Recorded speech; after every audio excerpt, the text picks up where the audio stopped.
A boy, down on his luck, meets a sexy devil girl who offers 7 wishes to make his dreams come true. This isn't the new summer anime. It's... Live from the northwest suburbs, it's Bedazzled on Zeropoint Energy, with a 0 point in what we talk about and just as much energy. I'm Sean. And this is Jorge. And if you haven't figured it out by now, I feel sorry for you. But we are talking about the 2000 film, the remake of Bedazzled, starring Brendan Fraser and Elizabeth Hurley, directed and produced by Harold Ramis.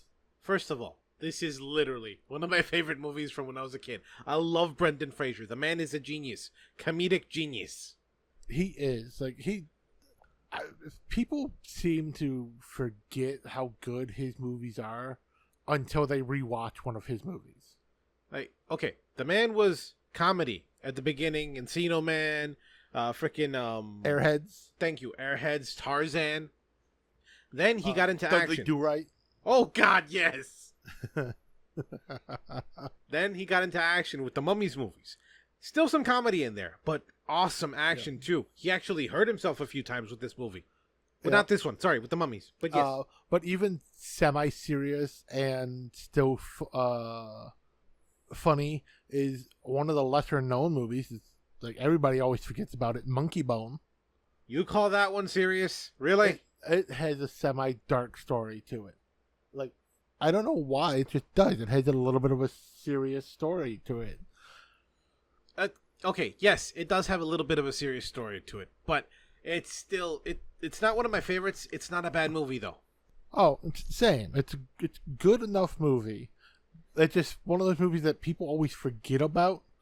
So they'll list all his other movies and then oh yeah, there's another really good Brendan Fraser movie out. Now, when he was doing more serious roles, he did what was the name of that movie? The one with Harrison Ford and Pompey's disease? I can't remember. Oh, Harrison Ford? Yeah. I'm looking for it. Hold on. Nope. The Affair, maybe? No. Hold on. Brendan Fraser, Harrison Ford. I don't remember it was a two drama. of them being in a movie together. That's it. Extraordinary Measures, 2010. Oh, shit. Yeah, I totally forgot about that one. Really decent movie. I can't call it great. I'm not a drama guy, but it's a really good movie. Yeah, and then he took a bit of a hiatus from acting to focus on his family and his life in general. And when he finally came back to acting,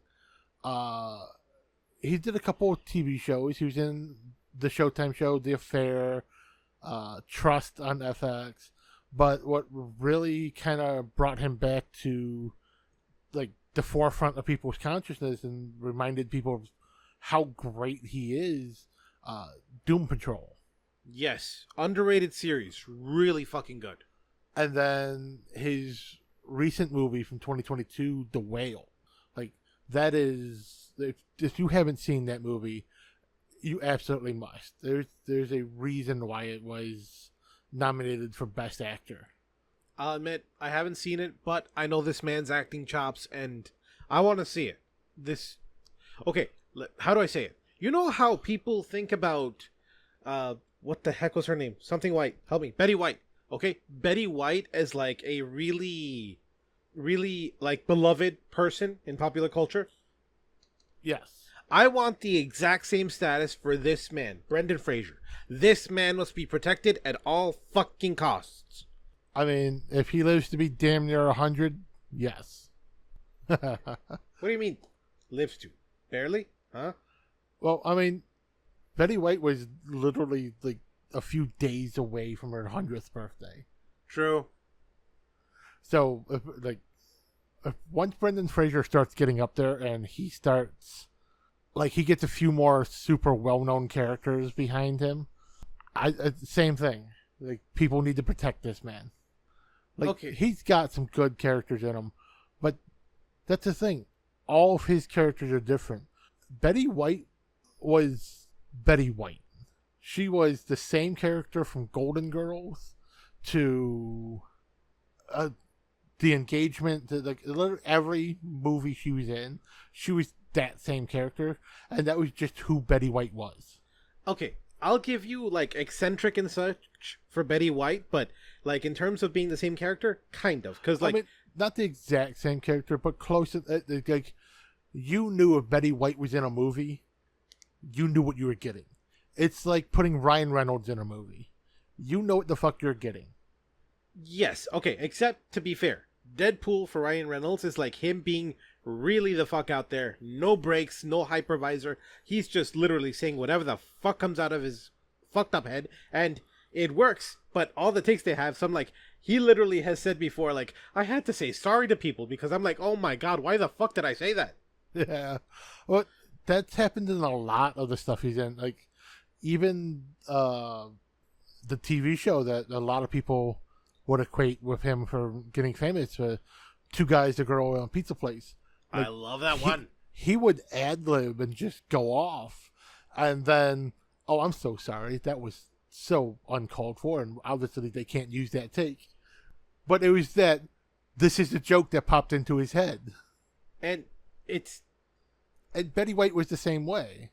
yes, but hers are always okay. Yes, she had a dirty ass mind, but at the same time, she always played it off as like, I don't know what the fuck I'm saying, dear. I just know that this like works, and I'm just saying something. There is nothing utterly at all dirty in what I'm saying. But then she winks. She fucking winks. Honestly, the show I absolutely loved her in was Hot in Cleveland. Yes, not all of us like that show. We know, doggy. My dog is such a critic. But no, it was a good show, and she was just unhinged in that show. Like you see the bloopers from stuff of the jokes she would come up with, or when someone else would stumble over a line and she just threw something out there to fill the silence and keep things going. It's like, you are a comedic genius, and you're in your 80s. Dude, Phyllis Diller was fucking amazing.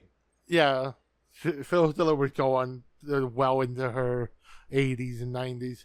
Well, even Joan Rivers was still rapid firing one-liners all the way until her untimely death.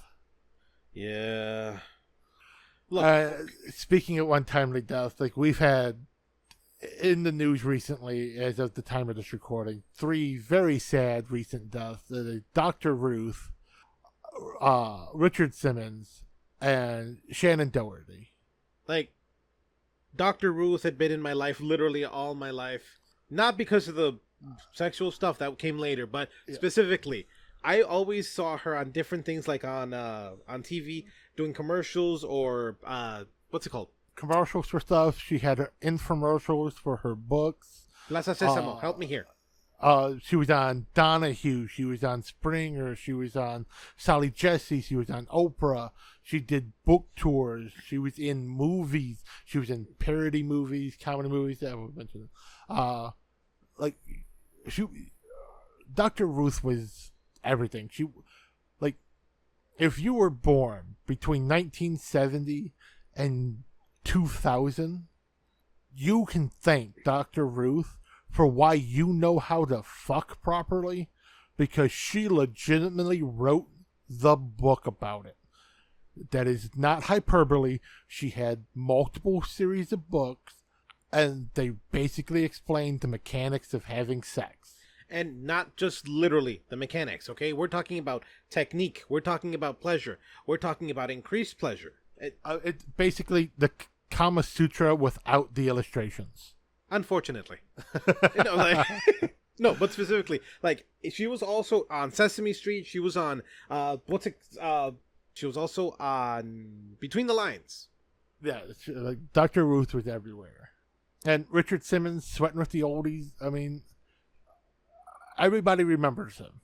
You might not have always liked him. He was an abrasive, out there personality. Yeah. But you knew who he was, and you could respect why he was famous. Like, he went from a morbidly obese man to an icon of aerobics. Like, he is influential with mainstreaming aerobics in the global consciousness, because that's how he lost the bulk of his weight. Like, good just change of diet and exercise every day, and he proved that you don't have to go to the gym and lift weights and do a ton of exercise. You don't have to run 20 miles a day. You just have to get off your ass and move a little. And who has not gotten down to the oldies, gotten jiggy with it, boogie down, all that jazz? It is sad that we are old enough that getting jiggy with it is actually an oldie. Nah.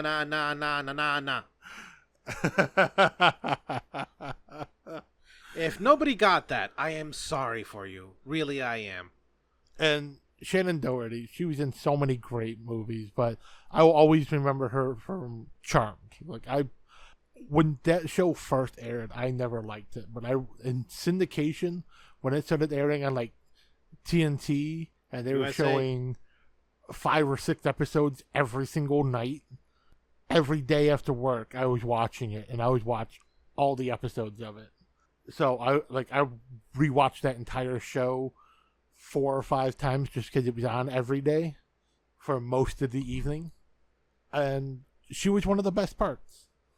And 90210, I was a kid when that show came out, so I don't remember it as much. I never particularly cared for it, but probably that's because that was one of those first shows where it was really, really, really obvious that they were hiring 30-year-olds to play 15-year-olds. Yeah, I never really understood that. 20-year-olds makes sense, like the CW. 30-year-olds, though. Bro. Or, the people who have a baby face that can pass for much younger, even though they're significantly older. Okay. But, most of the cast of 90210 looked like they were about to retire from life, not starting freshman year of high school. Okay, yes. But I forgot the name of the actress, but Pretty Little Liars. Black girl. I forgot her name, but she still looks amazingly young. She's like 40-something. Oh, yeah, I honestly forget. I've not watched Pretty Little Liars. There's some actors and actresses who just look amazingly good for their age. Some have had help, some have not. Like, for me, my go-to example will always is kind of usually the actress Bai Ling, who is almost 60. She could easily pass for early 30s. I was gonna say late 20s, early 30s. Yeah. I mean, the implants really help. Like, she's definitely one of those actresses that would. Speaking of wood, we also have Elizabeth Hurley, who age has been great to her. She looks her age, but she still looks fantastic for it. I disagree. I think she still looks amazing, but I think she looks a little younger than her age, just because I'm an old soul. I spent a lot of time with 60-year-olds. True. And no, in all seriousness, she still does look amazing. Would still. But at the same time, she has aged so gracefully. She was in that one show with the Royals. Oh, it's literally called The Royals. Okay, yeah. But she still looks even in that show. How the fuck? This woman does not age. If she didn't have the gray in her hair, I would say, she's the female Keanu Reeves. True. I mean, she's still one of the faces for Estee Lauder. She's not their their front runner face for all their cosmetic lines like she was, back in the 90s, but still. I remember her from Austin Powers from when I was a kid, International Man of Mystery, the first one. And that's about it, honestly. Besides Bedazzled, I never saw her anything else.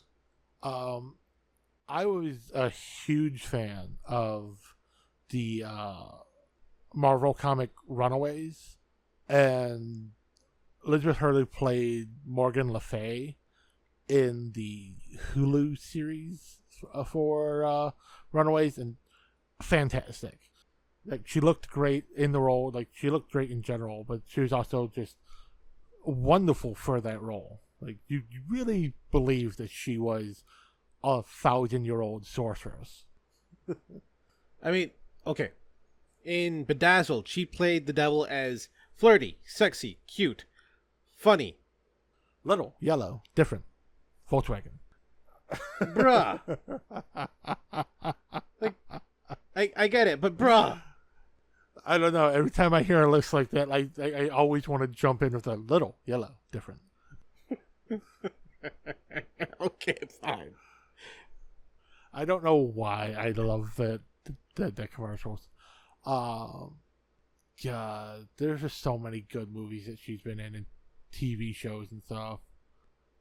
Wait, she was in Serving Sarah? She was the main character. She was Sarah.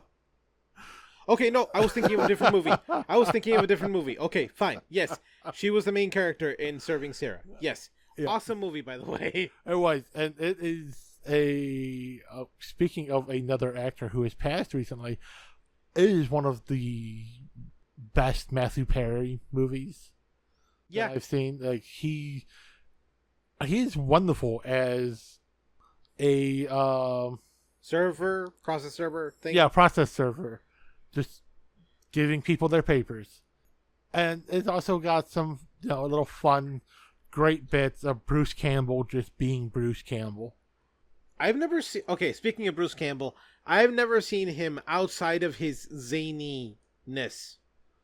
Like, even in like interviews and stuff for shows and stuff, like, he's Ash. I don't disagree, but that's what I'm saying. I've never seen him outside of that role. I know the man can act. I just haven't seen him do it. He can act, but it's like, no matter what role he does, he brings that little bit of Ash to it. Those one-liners out of nowhere. That, like, oh, this is a very serious scene. And then pun. Like, where the fuck did that come from? There's no way that was in the script. Yeah, but it was funny. And then they made an entire TV show based around that concept. That's The Adventures of Briscoe County Jr. They also had another one. Fuck. Well, there was the Evil Dead show. No, I meant, what's it called? Oh, well, he was also in Burn Notice. But he was like the comic relief in Burn Notice. No, I meant, he played an American agent in some kind of island off the coast of France or something. Fuck it. Hold on. Fuck it. I can't think of it. Bruce Campbell. I mean, you could have just clicked the hyperlink on Wikipedia since we were on Wikipedia. Fine. Doesn't let me practice my Google foo. Jack of all trades. That's it. That one was a decent one. I did like that one. I preferred Briscoe County Jr. versus Jack of all trades. But yeah, it was great. I did love him in Burn Notice. Like, I loved the show Burn Notice. And, I didn't watch, like, I'm not a huge fan of the movie, but because of Bruce Campbell, I will consider it a better movie than it is. And that's Bubba Hotep. How did you not like Bubba? Hold on. How did you not like Bubba Hotep? Like, it's not that I dislike it, it's just that I don't like it. What was wrong with Bubba Hotep? Like, I don't mind a random movie, but Bubba Hotep is random. Says the man who likes Aqua Teen Hunger Force. True. Like, I'm not a huge fan of Aqua Teen Hunger Force, though. But you own the DVD. Oh, the movie is awesome. I won't disagree, but fine. Look, basically, there are a lot of people we love in these movies, Bubba Hotep included, but we got to get back to Bedazzled. Well, back to Bedazzled. This one it's got Orlando Jones and a bunch of fun little background roles. Yeah. He's very obviously comic relief, but at the same time, he I don't know. I want to say he leans into it. He even went into the background of a scene where Brendan Fraser is a Colombian drug lord, and he literally snorts up some cocaine, and you can see the white stuff on his mustache. I'm like, God damn, how the fuck did people not crack up at that? Because it was in Spanish.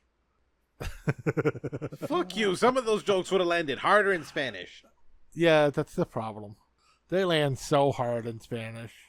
They make they're mediocre in English. They're great in Spanish. I was gonna say. Like I said, that's the problem with them. They're great in Spanish. I will always dislike the Spanish language. Meh. I can appreciate it for what it is. I'll definitely say that, yes, some jokes go harder. Most anime go harder. DBZ is the definite forerunner for that one. Like, if you must watch Dragon Ball Z in a foreign language, watch it in Spanish. Fuck the Japanese. Watch it in Spanish. German too. It gets weirdly angry in German, though. Like, weirdly? Bruh, it's German. Yeah, but, like, okay, we get that Frieza's racist, but when you Frieza's rhetoric in German, okay, like, no, the world's already experienced short, white, and angry German. Okay. We didn't need it for 320 more episodes. Okay. All right. Now, along with that, this movie was directed and written, partially at least, by Harold Ramis. The man, the myth, the legend. I love this man. Yes, and it's based on the original movie and screenplay that was partially written by Dudley Moore and Peter Cook. Just, okay. If you don't know, everybody should really know Faust, honestly. The basic story or opera, but, like, this movie takes it to another level that is beautifully, beautifully written. Honestly, if you don't know Faust, you uncultured swine, read a book. Or watch the opera. Yeah, that works too, but it's better to read it. It's opera. You're going to have to read the subtitles anyways. Yeah. So, I said what I said. Fine. Now, unfortunately, Harold Ramis has left this world, but he will be remembered because he was a great actor as well as a, director. I mean, Ghostbusters 2. Hey, he was dead and he did 2 Ghostbusters movies. Bro, really? It's true. Technically, like, eh. Talk about a movie about the afterlife and not letting go. Now, he was also in Stripes, one of his best roles. Yeah, I definitely. And weirdly, the movie Stripes was originally meant to be a Cheech and Chong movie. Really? Yeah. So when they changed it, that's why Bill Murray demanded that he had Harold Ramis play opposite him, because he understood from reading the script that it was a buddy comedy and he needed someone to play off of. Also, Harold Ramis is like a weird version of a straight man, because he's never that completely straight. He also has his own little eccentricities. You know what I mean? I think that's what makes him the perfect straight man. He is so good at just that dry delivery, those little one-liners that, like, wait, did he just tell a joke? Yup. And the best example of that is Egon. Yes, oh God, I loved Egon. Especially in the first one. I mean, Russell in Stripes, he also has his moments of like, wait, did he just say something funny? Yeah. Like, where the fuck did that come from? I almost forgot he was in this movie for a second. But he has his flops, like Year One, which came out in 2009. Yeah. I mean, look, it had everything in it it would have had to be awesome. It had freaking what's it called? Jack Black. It had awkward dude. What the fuck is his name? Michael Cera. Thank you, Michael Cera. That's what it had going against it. Michael Cera, really? He can't act. I'm not gonna say he can't act, but for I'm gonna what say he does in movies, he's really good at it. Like, I will still say for the live action Scott Pilgrim, he was absolutely the right choice. Now, it should have worked though, because Judd Apatow was attached to this movie, his production company at least. But still, Yeah. like the awkward shit is usually good for an Apatow movie. Yeah, I think is what killed it, is what kills a lot of somewhat parody movies, is when you do a parody of the Bible, like, you're going to get the diehard Christians who rally against it. And the entire premise of Year One was it's a parody of the book of Genesis. Weirdly, I'm surprised more than a decade later that this has not become a cult classic movie like Life of Brian, or Life of Brian for Monty Python, which again is just a straight up parody of the Bible, making fun of it. And I'm sure it had its detractors when it first came out, but it is that cult classic status now of, yeah, but it's a joke. If you can't take a joke, fuck you. Or just shoot somebody with a Nerf gun. But I would argue the point that with Year One, yeah, it's a joke, but it's a bad one. Yeah, I mean, okay. And by the way, the joke Nerf gun thing, that's our thing. We don't actually do that. Yeah. Fuck you if you do that. I mean, really. What the... Okay. Specifically, though. Year One, okay movie. Not great. Yeah. Back to Bedazzled. Speaking of Bible movies, for Christian, religious movies, whatever. I don't know. I'm just making noises, padding runtime. Okay. I mean, it's a good movie. I mean, basically, the literal walking stereotype of the shy, introverted, awkward, lonely, can't make friends, can't get a date dude. That is who Elliot is. Elliot being played by Brendan Fraser. I don't know why I'm spacing on words now. They're right in front of you, man. I can't read. I went to public school.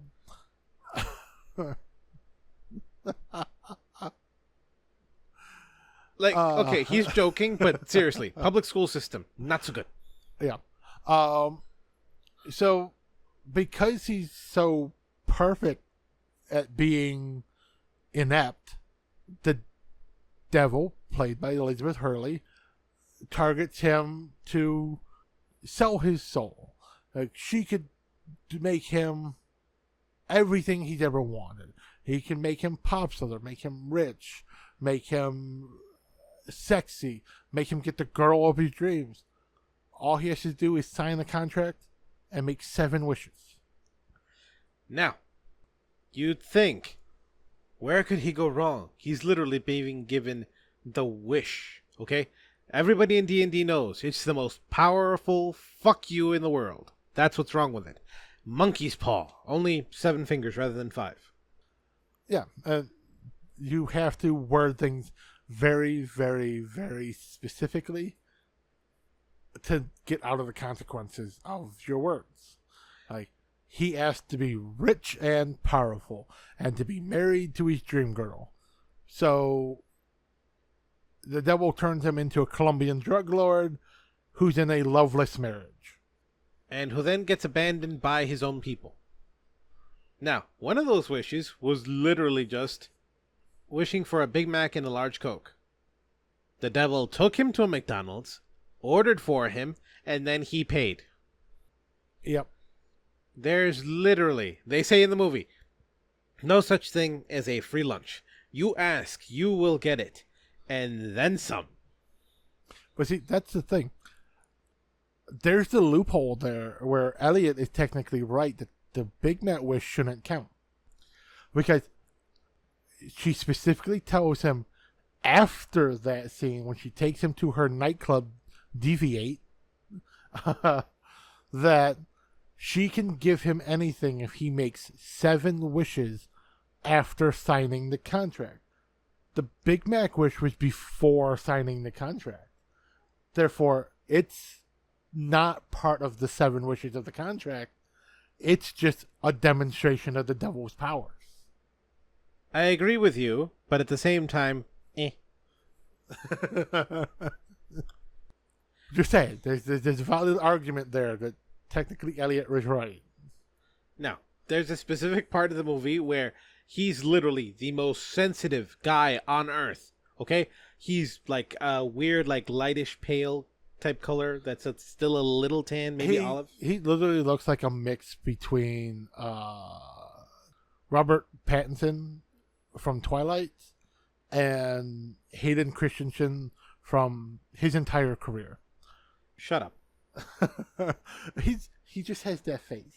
No, I thought you were going to make a different joke there, but fine. Okay, now, specifically though, okay? He is the deepest, most soulful man you'll ever see in this part of the movie, okay? Literally crying at a sunset, writing a song at the drop of a hat, reciting a sonnet.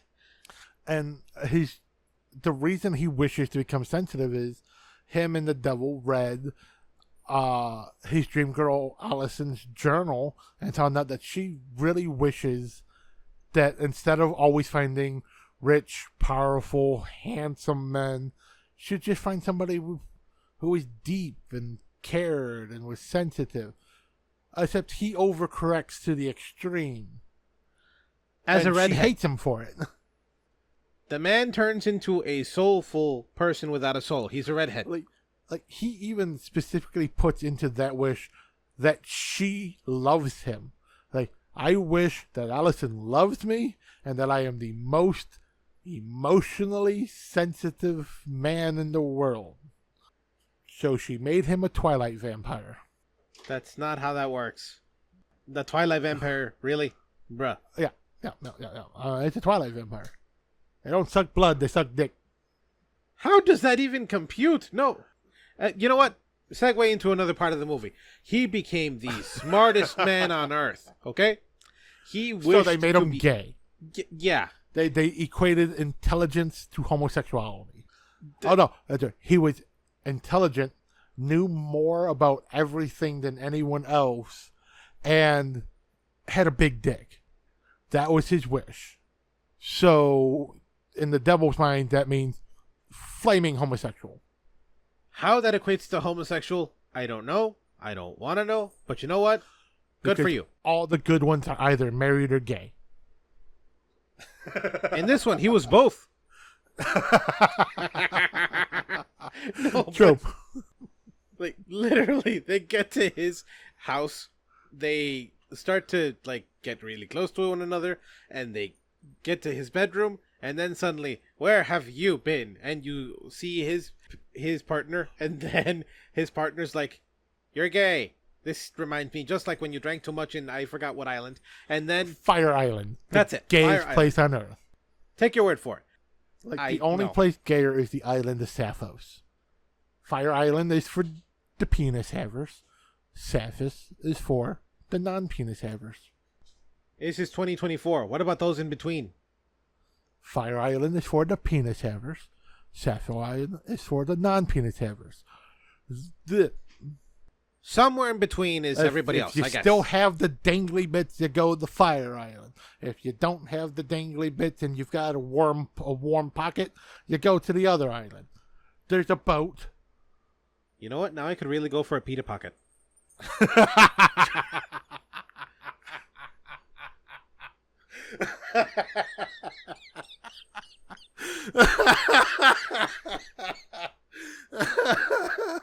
Okay, you left a little too hard at that, buddy. Oh, that is simultaneously the dumbest and funniest joke you've ever told on this podcast. And I fucking love it. In all seriousness, though, I actually do want some falafel. No, seriously. But moving on. Look, seriously though. Like, every single wish, something goes wrong. He decided to be powerful, sports star type person. Okay? He was dumb as rocks. He was able to play basketball better than Jordan. He was 7'6", and Allison was after him as a reporter. Then suddenly he starts changing, his towel drops, and he's got the smallest, you don't see it, but it's implied, the smallest, teeny, itty bitty thing you have never seen. Which, it tracks. Because the immediate wish after that was when he wished to be intelligent. So, when he was a dumb jock who is a big, powerful person, he had a micro penis. When he became a successful, very intelligent homosexual, he had a horse cock. They're literally saying your IQ equals penis size, which I wish was true in real life, because if it was, I could kick myself in the dick. Moving on. Anyways, going through his wishes the entire time, the devil somehow convinces him every single time to keep going with the wish. It's okay. Nobody gets it right the first time. We can do it. And keeps convincing him, yeah, do this instead. Do this instead. You can do this. We got this. And then, every single time something goes wrong, she keeps saying, you got another wish? We have another try. We can go on ahead. And she plays it off as being a friend, cute, flirty, all that jazz. And you can't hate her. You can't hate the devil in this movie. You really can't. I mean, you never can. The devil is very personable. You would know from experience, huh? Yes. Why do we hang out? God. Okay, moving on. Because you love me. Okay, you know what? That tracks. Like the devil and him. Yeah, moving on. Moving on. So, finally he gets fed up with the wishes. Especially after the devil points out that he's already used 6. And he only has 1 left. And that's when he starts to argue, no, I've only used 5. And she's counting the Big Mac wish, which, again, was before he signed the contract, therefore doesn't count. It's just a demonstration of power, not actually contractually binding. Look, neither of us is a lawyer from Wolfram and Hart. If anybody gets that joke, awesome for you. So, the point is, though, we can't really say what is or is not legally binding because it's hell. They have their own bylaws. We have our own bylaws and laws. So, yeah, there's a legal framework that we do not know exists that we have to find out about. So, back to immediately after he just kind of gives up on the wishes, he goes to church and he's praying and he decides to talk to the priest. Played by... I forget the priest's name. Hold on, he also played the mayor in Groundhog Day. Yeah. One of the Murray. Murray brothers. Yeah, Murray. I think it's Brian Doyle. I think you're right. Yep, Brian Doyle Murray. Inspector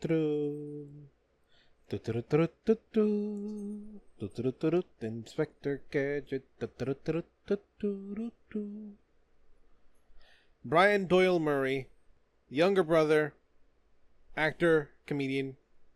Well, he's a younger brother of actor-comedian Bill Murray. He was in a lot of his films: Caddyshack, Scrooged, Groundhog Day, obviously, Ghostbusters 2, The Razor's Edge. Like, the man has done a lot of stuff, and he's really well known for his movies, and especially his voice. Trying to remember who else he voiced. Voice acting credits. Look, the man's done a lot, basically. I mean, he's old, so of course he's had a great career. He was in SpongeBob SquarePants as the Flying Dutchman. My Gym Partner's a Monkey as Coach Tiffany Gills. I do not even remember that show. My Gym Partner's a Monkey. It was a surprisingly good show. Really? Yeah, I mean, it wasn't great, but it had moments. Anyways, he's talking to the priest. Go. And the priest calls the cops on him because he's obviously drunk. So he gets arrested. They book him, and the devil's there to help escort him to his cell. And she's basically, at this point, saying, all you have to do is make one more wish, and this all goes away. One more wish. And he just accepts going to jail. And while he's there, he meets... Well, they don't say who he meets, but it's obviously God. And guess what, everybody? He's black. Woohoo! We always knew it because there's no such thing as a white person in the Middle East. At least not at that time period. I was going to say, Lawrence of Arabia? I'm not wrong.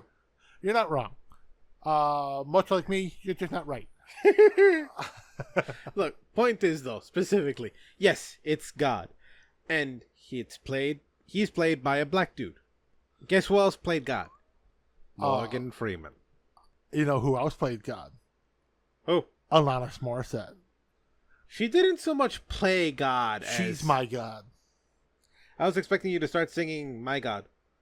No, the one I always prefer is, what if God was one of us? I was expecting, nothing you can say can take me away from my God. My God.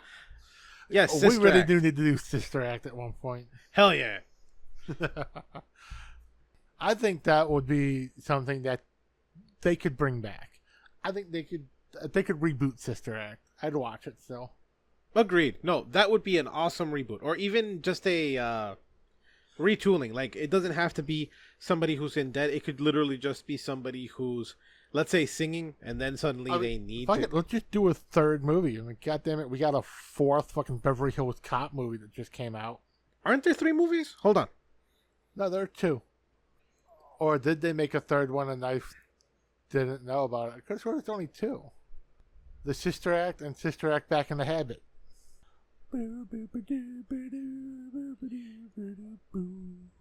Oh, there's a third film in development. Okay, you're right. Yeah, but Act it's and been in Sister Act 2. development since fucking 2019. I'm pretty sure they gave up on that shit and just never announced it being canceled. Probably.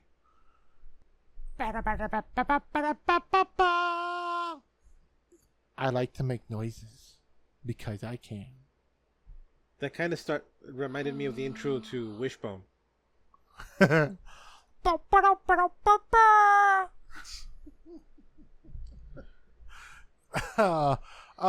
you, PBS, for being in the public domain. Now, wait, we could do the PBS freaking stuff. We are not doing Wishbone. Why not? No. It would be awesome. No, because I honestly would feel the compulsion to just talk like Blue the entire time. Because I always felt that Wishbone shouldn't have spoken like a regular person. They should have just gave him a little barky voice. And I could just imagine Blue. Like, Wishbone, are we reading an adventure today? No. What is wrong with you? No. They had to give him a voice. He was excited about the books. He was reading the books. Okay, he was telling the books. He was acting in the books. I mean, come on. Every time he did the suspense horror movie. No. Fuck no. It sounds funny, but no. Moving on. Look. Basically, that God tells him that, like, the soul never belonged to you. You can't really sell it. And you can get out of it. You know what you're going to have to do. You'll find your path. You'll make mistakes along the way, but you'll get there. You'll find out what's good. So, he goes back to the club, only it's completely dilapidated. The door opens on its own. It even doesn't have the deviate sign anymore. It's still full of all the same degenerates who were there the first time he came through, though. And... Except? Oh, nobody knows who he is. No, everybody still knows him. No, except they're all old. Oh, yeah. It's the ancient, decrepit souls of the damned. Yep. They have to party forever. Listening to early 2000s techno. What is this, a Blade movie? Look, there are plenty. God damn you. Okay, that was a good one. But there are plenty of stories out there where the devil will trick you, the devil will do whatever the fuck he wants. Okay, in this case, you will do the exact same thing over and over again. That is your hell. I mean, yeah, the devil was always going to get his due, even if he has to jump up on a hickory stump. And sometimes he has to tell you what. Moving on. Now, the devil goes to him and tells him, I'm glad you're back. It was getting really depressing in there. Or something along those lines. Yeah. Oh, wait. The last wish. He thought he would be selfless. He said, you know what? I'm going to choose something for everybody else, not for me. And he wishes to be the president of the United States. Guess who she made him be? Lincoln. Yep. And just before the assassination attempt in the theater, he literally says to John Wilkes Booth, wait, don't shoot yet. He sends out the pager message. Oh, actually, let's send out for our older people. Oh, younger. What the hell am I talking about? For our younger audience, a pager was a text message you could send to somebody on their own dedicated device, but it had to be only so many characters long. Especially the pagers that had their own buttons on them. Like, you could only send like either a phone number or a 3-digit response. So, like, that's why we ended up with LOL, because there's just 101 or 707. Stuff like that. There, when they got a little more advanced, you could send messages, but they were like at most 20 characters, something like that. So, like, if you had a pager, which I had a pager as a kid, like, a lot of times you got a lot of 911 calls. So they're like, emergency, call me back. So you see, like, mom, 911. Like, oh, I guess I have to call home now. Okay, now, some of you will be able to tell our younger viewers stories like, 911, mom, you're calling.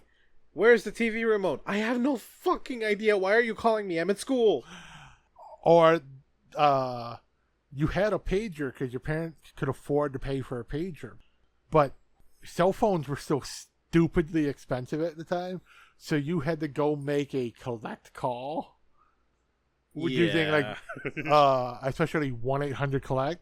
So, like, there's a great commercial from the mid-90s, what is it? Like, would you accept the charges from Bobby and a baby? It's a boy. Like, no, that's okay. I think that's a wrong number. And then the guy's wife goes, who is that? Oh, just Bob. They had a baby. It's a boy. I love that commercial. Now, that was using, again, payphones. Older technology does not exist much anymore. True. The only places I know still have actual payphones are at, what are they called? Jails. I was going to say rest stops, where they have the tele-system thing where you could send messages. Oh, yeah, some rest stops still have them. Mostly jails. Take your word for it. Like, you don't even have them in airports anymore. Which is surprising. Okay, yes, everybody has a cell phone now, but still, at least keep 2 around. Some people don't have that shit. But also, like, those little phone kiosks were great for step off to the side, call a cab. Like, okay, you could get rid of the phone book, people aren't going to call a cab, but leave those little kiosks there so you have a place where you can step out of the flow of traffic. So you could use your phone and pull up your Uber app and summon your car. Like, they should have left the little phone bank kiosk for people to step out of the flow of traffic to look at their fucking phones. That, or change into their Superman costumes, have a quickie. Oh, no, that's the full-on boot. So now, at airports, it used to just be a little counter, like, set into the wall. But it was, like, this whole little bank of phones were just recessed in a little bit, so you took that side step off the main walkway. So you were in the phone nook. And there's like 20 phones, and then you go down the hall, there's another bank of 20 phones. Like, when they started removing the phones, they should have left the little nook. Yeah. Because how many times did you walk into the airport now, for those of you who can actually travel occasionally, And you've got these dumb fucks who are just wandering around staring at their goddamn phones. Like, no. Stop moving. Get off to the side. Get out of the flow of traffic. Look at your phone. Put it back in your fucking pocket. And then continue on your journey. I admit, I yell at my girlfriend for shit like that all the time. She stares at her phone a lot while she's walking around. Especially when we're in parking lots. Like, Jesus. No. Stop. Stand next to one of the parked cars. Look, answer your message. Put your phone in your pocket. Get out of the street. Get out of the street. Get out of the street. Get the fuck out of the street. And now you're on the sidewalk. Get off to the side. Out of the flow of traffic. Look at your phone again. Don't walk and look at your phone. Okay, I agree with you, but there is one thing though. Okay, those what are they called? The things that are supposed to make you move faster by walking on top of them in the airports. What are they called? The people movers. Fine then, whatever. The moving People sidewalks. Moving sidewalks. Those, I've seen people literally stare at their phones, reading something or doing whatever the fuck, and then they step onto those and they're like, "What the fuck?" and yeah, fall. Yeah, that's literally the reason why they started taking them out of airports. Bastards. It was so funny. I know. There's also like, it was the fast lane. Like, I used to love the one that was at Midway, right by the Orange Line station. Yep. Because, yeah, it's this long, straight hallway that had the people mover in the middle. And it's like, oh, what's the point of that? It's a straight hallway. It's so you could go faster than everyone else for a second. Or so you could just stop and take your time. Those were your two options. You step onto it and just let it take you the 50 yards down this long-ass hallway at a gentle pace, or fuck those guys walking and just walk at a normal pace down this thing, and you are moving like you're at a full sprint. Now, back to the movie. Okay then. I am an angel. No, the fuck you're not. And eyes of an angel. Okay, you're not Sarah McLachlan. You don't look like Sarah McLachlan. You don't sound like Sarah McLachlan, okay? I have rescue animals, though. I can't say you don't. Fine. Moving on. Specifically. So, yeah, once he gets out of jail and he's at the nightclub and stuff, he's like, I don't want to use the wish. I don't care. I'm not doing it. You can't make me. So the devil just makes herself giant, which, you know, this movie came out in 2000. Yeah, 2000. So I was a semi-horny teenager at the time. So the thought of Elizabeth Hurley with 6-foot boobs, awesome. Okay, I won't disagree with you, but at the same time, giantism is a fetish for a reason, is all I'm going to say. I don't agree with it, but I guess fine if you're into it. I mean, hey, we're not here to yuck your yum.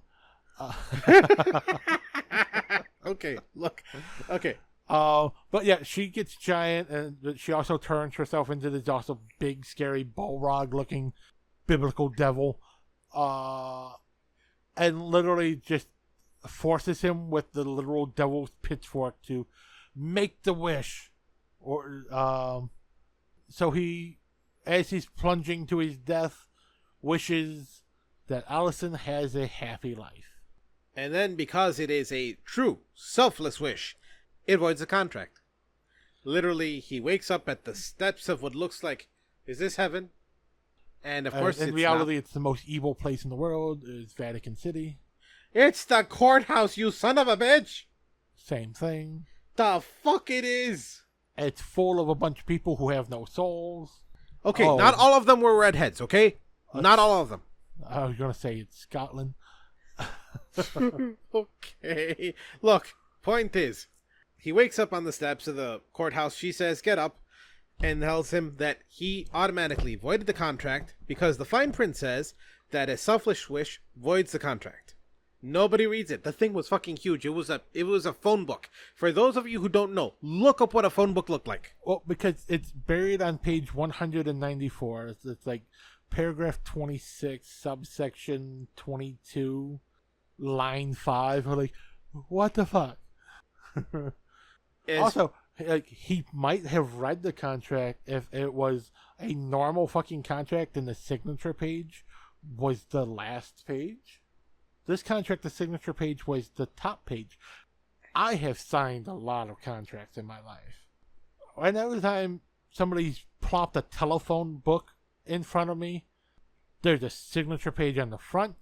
There's 30 fucking pages where you have to initial 15 times. There's another page in the middle that needs a signature and a date. There's a page 20 pages after that one that needs your printed name and a date. Then another like 2 pages later signature. Then another 15 lines of put your initials. And it's like, oh, initial line 2, but if you initial line 2, don't initial line 3, but because you didn't initial line 4, now you have to initial line 7, and that will go on for 20 pages straight. Like, no legally binding contract just has one signature line on the front page, and there you go, that's your contract. He's right. Also, read your terms of use, please, people, or terms of service, whatever the fuck. Seriously. Or, what is it, EULA? Yeah, the end user agreements. Yeah. You need to read them, but for the most part, you can not read them. Just understand 100% that when you hit I agree, when you just blindly scroll to the bottom and hit I agree, you're fucked. Like, there's no good way to this. It's like, you want to use this thing, you have to say yes. Do you want to be protected by anything? Well, you have to say no. If you say no, you can't use the thing. So you have to say yes. And that gives them all kinds of permissions. Like, the worst of them. But it's legally binding because all you have to do is read the user agreement. Is Apple. They own everything you do. They can spy on you. They can record your phone calls. It's all in their EULA. All you have to do is say no. You can't opt out of any one line. It's all or nothing. Yes or no. You get 2 options there. You want to use an Apple product? You have to say yes. You don't want Apple to record every fucking thing you do? Say no. Buy any other product on the planet. Most of them are better. Better. Sorry. Better. Like, hey, you know what? I will give Apple credit. It only took them 20 fucking years. They finally put a calculator on the iPad. New update for iOS 18. Like I've said before, I'm going to say again, long live Android, and if you can, get Linux. Oh, and movable icons. You can finally customize where your icons sit on your screen on iOS 18. Something that we've been able to do since 2006 on Android. Okay, this deserves multiple. Dios mío. Gott in Himmel. Jesus Christ. Bosche moi. Literally. What the fuck is wrong with Apple? But moving on. Look. Basically. They're greedy. Which is a 7. Well, one of the 7 deadly sins. Yeah, I will give them credit that there's one good cool thing they did, and I got to see that firsthand when we got Holly a new phone recently. It's when you get a new phone, you can Bluetooth transfer literally all the data, all the files, downloaded apps, everything. All of the information you had on your old phone, fucking Bluetooth transfer onto the new phone. Android's had that for at least 6-7 years. But you didn't get all your downloaded apps. You had to re-download the apps. Okay, that one you're right on. Fine. Like, she didn't just get her downloaded apps. They kept the login information. All she had to do was click the app icon and it logged her back in. Wow. Okay, yeah, that's impressive. I'm like, that's fucking awesome. I will give that one to Apple. That's cool. That is useful. I still hate that fucking phone though. Like, she handed me her phone the other day while we took our niece out so I could take a picture. I'm like, I can't figure out your fucking phone. Give me a second. I dropped everything that was in my hand so I could take my phone out of my pocket to take the picture because it was easier than trying to figure out how the fuck to open the camera on her goddamn iPhone. Wow.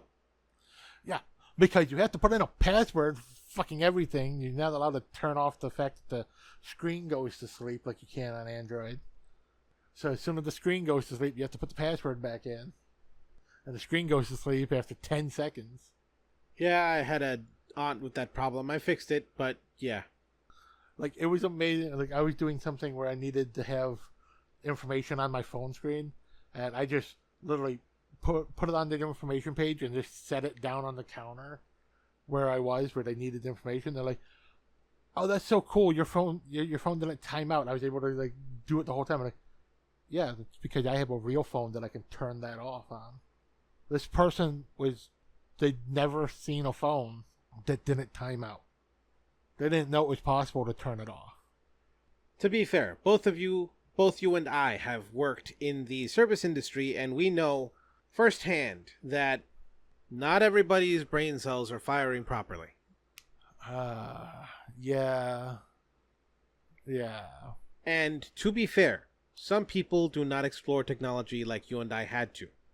True. We did grow up in that generation where we had to build our tech if we wanted to use our tech. I remember taking apart my NES so I could clean the little what is it? The little contactors. That's it. Yeah. The contacts. Yeah. So that it would work, because the blowing wasn't working no more. I've taken apart my cartridges and changed the batteries in them for the save state. Yes. The battery, you have exactly 3 seconds to unplug, plug in a new one, and close the clamshell. I was like, it's done.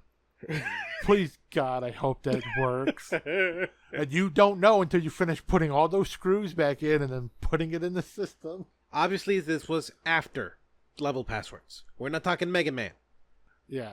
I mean, some of these games had level passwords, but they also still had save state. Really? Yeah, like Metroid had a save state, but it also had the level password. Damn, okay. But, the save state only lasted so long. Like, it was meant for, you could turn it off, go have, like, dinner, and come back. You didn't just have to leave your system on. So its save state battery only lasted for, like, 2 hours. And then it deleted it. So if you had your system off for more than 2 hours, you had to start over again or put in your level password. Which you didn't get your level passwords until you beat a level. NES Metroid didn't have screens to tell you progressed to a new level. You had to die and get a game over. Yeah, unfortunately. I only had that experience with Mega Man, though, personally. I never had save states as a kid.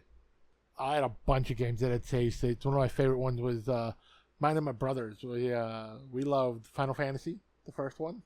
Nice. And Crystalius. I never played that one. It's kind of a mix of Zelda and Final Fantasy. Cool. So you've got the overmap like Final Fantasy, so you can go from world, like area to area. But then when you're in that area, the way you progress through the map is you just have that overmap like you're playing Zelda. Okay. Alright. Lastly, in the movie, Brendan Fraser finally says, nope, I'd voiding the contract, talks to the devil, and he actually considered her a friend.